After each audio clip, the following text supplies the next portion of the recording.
Liquidity. All right. So some of you may remember this diagram from the start of the technical analysis module. And I'm not going to go on a big rant about this, but essentially this is where I was trying to preach to you that my belief is market structure is king, or at least with the way that we trade. It's what you need to nail first. You need to have a very, very good understanding of it, because that is the bare bones skeleton of our framework, of our strategy. And we need to have that completely solid first. We build that solid foundation. And then everything else, all of the other concepts, we kind of layer on top and we go from there. So, whenever I'm looking at a chart, whether it's a blank chart or whatever, the very, very, very first thing I'm doing is thinking about structure, right? I'm mapping from the higher time frames, my swing high and my swing low, then the internal and the fractal, whatever, right? And you work your way down the time frame. So you're always starting with structure.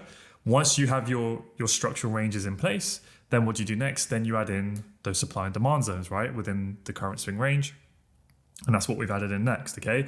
So hopefully by now, okay, you don't have to have those mastered, but hopefully you've got a somewhat decent grasp of both structure and then how we integrate supply and demand onto and within our structure.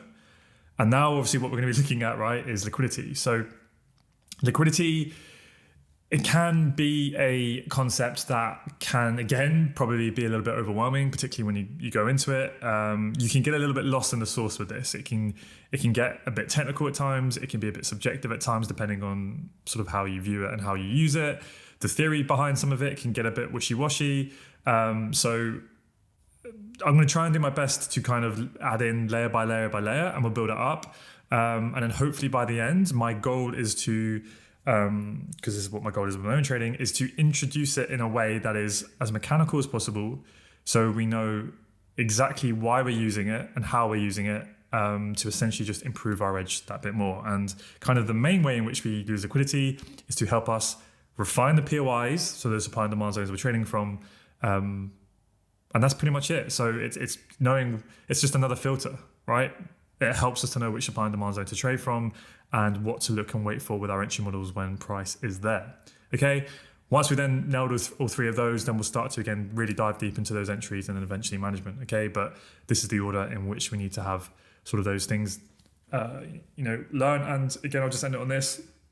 Whenever you have your price chart and you're not sure where to start, or you've got lost, just delete everything, start with the structure, know what range you're in, add in your supply and demand, then use your liquidity concepts to refine those POIs and to know what you want to wait for when price gets there. Liquidity concepts will help with that. And of course, that then leads you into your entries. And then once you're entered, then you can think about management, right? That's the order in which we do things.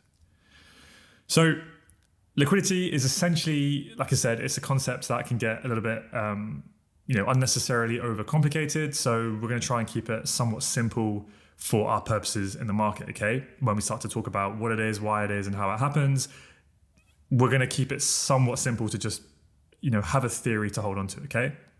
So market liquidity is essentially the amount of demand and supply there is in a market. So it's like the amount of orders, the amount of volume. And the most simple way to think about it is how much money is there at every price level. There's a lot of money at every price level. If there's tons of people wanting to trade at every price level, then there's a lot of liquidity, right? So another definition is the ease to which a market can be bought and sold without affecting its price. So what that essentially means is if a market is very liquid, then buying and selling activity, it's not going to have much of an impact on price movement, right? Because price volatility will be very low because there's people trading at every single level. So it's going to take a lot of money to move price a lot because there's people wanting to buy at every price level, right? So then if you think about the opposite case, which would be a illiquid market, so that's the opposite of liquid, illiquid, this means there is low liquidity. So then buying and selling activity, trading, it will have a much higher impact on the movement of price, right? So price volatility is going to be a lot higher when it's an illiquid market because there's not a lot of people trading at each price level. So price has to move a far distance to find where the next buyer or seller is, right? So that's what you'll see in illiquid markets like penny stocks, or if any of you have traded altcoins and crypto, some of the really low market cap coins, they will move a lot when big orders are placed in the market.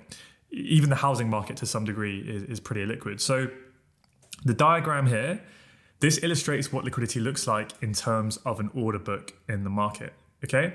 So each of those lines, each of the red line and the green lines, they represent a price level in the market. So you can even think of each of those lines as being a pip. So like 1.112, 1.113, etc., etc. So if a market is very liquid, like it is on the left, then there will be bids and offers at every price level, but also there will be a large amount of volume at each of those levels. So you can see that by the money there, right? 5 million at each price level. So it's a massive amount of supply and demand at each price level. That's what a very liquid market would look like. So if you've ever clicked buy or sell with a market order on, say, euro dollar via your broker, so you just click buy and it will get you in the market straight away, you will pretty much instantly get filled at that current level. And the reason why is because it's an extremely liquid market. There will pretty much always be enough liquidity on the other side of your order to instantly fill your trade, right? Especially if you're a retail trader and you're not trading tens and tens of millions, you're pretty much going to get filled straight away on a very liquid instrument like euro dollar.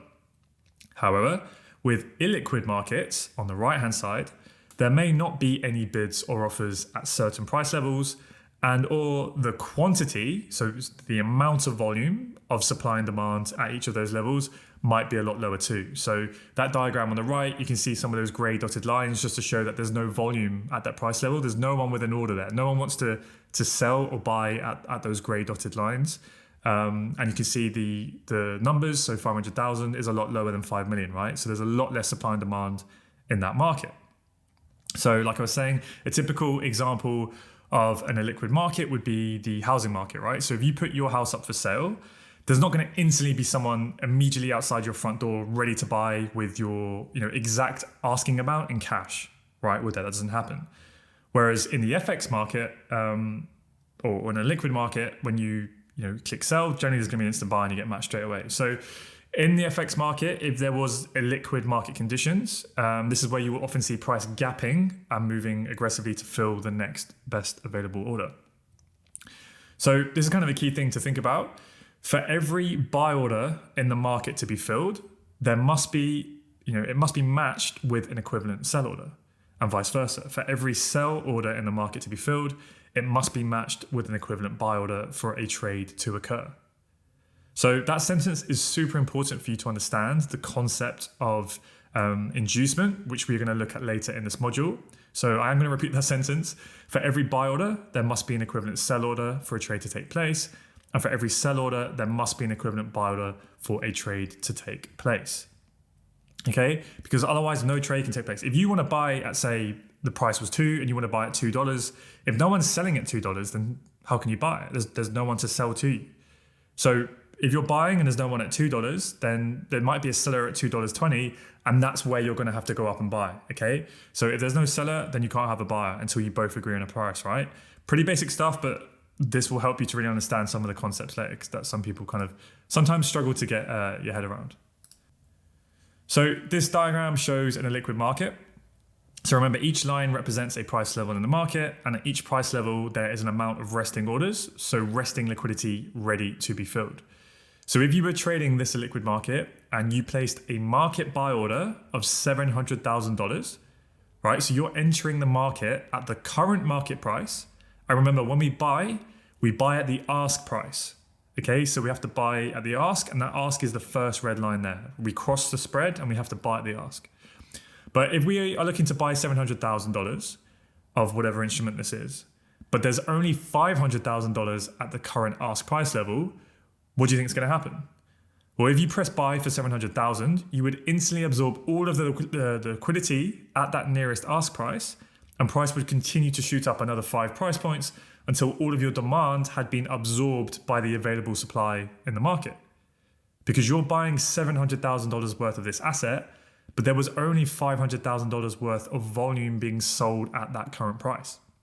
So you instantly get filled 500,000 at that price level that you wanted, but to fill the remaining $200,000 worth of your order, price has to keep moving up and up and up and up, right? Until it finds that remaining $200,000 worth of orders. And that's where we end up there at the top of that price level. So price is constantly seeking liquidity to rebalance price. So when we see those large imbalances between supply and demand in the market, remember this is what we've been doing the whole way through the supply and demand module, where we've been looking at those zones on our price chart so far. That's what's happening, right? we are viewing this process on the order book via the price action, via candlesticks. Because when prices move by that imbalance between supply and demand, it will then keep moving to seek liquidity to then rebalance price at what it deems to be a fair value. So that's why you see the market move impulsively in one direction, whilst it seeks that liquidity to rebalance price. And then you see the market move correctively. It moves sideways until another imbalance is created, right? When those large orders step into the market that then break price out of that range, and then price starts rapidly moving to another direction. And then what is it doing? It's seeking more liquidity, more orders, more money in the market until it's rebalanced again, until supply and demand kind of even each other out for a little while, right? And then we'll see that corrective sideways movement whilst the market deems it to be at fair value. That is the heartbeat of the market. So the aim of the game that we are playing by using technical analysis is essentially using all of these concepts as a mechanical framework to read what is happening on that order book. But we don't have an order book, right? So how do we do it? We do it with the price action on our candlestick charts, okay? So again, we're using technical analysis tools, the tools that we use, to try and read what that order book might look like, but we're just doing it with our candlestick charts. So we spent ages looking at market structure. And what is the purpose of using market structure? Well, we use it to help us with direction. So whether price is bullish or bearish. We use it to see if we are trading with or against the trend. And then how that all fits together within the multi-time frame story, right? When we build that higher time frame narrative from the daily, the 4 hour, the M15, et cetera, how that all pieces together. We also use market structure to see how well something is priced within the range, right? So we use premium and discount. Then we looked at how we can use supply and demand zones. And what does this do? This shows us where potentially large orders have entered the market, because that's where we see price causing those huge imbalances that rapidly shift price to make it move in one direction. And therefore, when we draw those zones on, that signals that potentially there may be some orders left sitting there. So then we can use that to our advantage when price returns to those zones, right? So a simple way to think about supply and demand zones, it's just to think about where did big money step into the market, right? We're looking for those footprints of institutional money on the chart. And that's what those supply and demand zones show, where those big imbalances in price occurred. So now the next tool we're going to be adding to our arsenal of weapons is to help us identify where large pools of orders may be sitting in the market and where price may gravitate and move towards. And that's using liquidity concepts, okay? So we're going to hop on the charts, so it'll be a bit easier to visualize. But if you literally think of that supply and demand zone, right, the way we looked at it, price is ranging, and then price breaks out of it to the upside and starts rapidly moving in one direction. What that is doing is it's then searching for where the next level of supply and demand is going to be, right? Where those pools of orders are going to be, and liquidity concepts are a way in which we're going to be able to sort of anticipate that, okay? So liquidity in the market, you can kind of think about it as acting as a magnet for price to be attracted to, okay? It will start moving in the direction of where the next big pool of liquidity is going to be, because after those huge shifts in supply and demand that have caused those imbalances in the market, price is then constantly seeking the next available liquidity pool to tap into all of those orders to rebalance price, right? To make supply and demand more equal again. It kind of helps to think about it that way. And then it will tap into that liquidity pool, and that will provide the fuel for the next market move in whatever direction that's going to be, okay? So identifying liquidity in the market, it can obviously be a very useful tool for us to use in our analysis.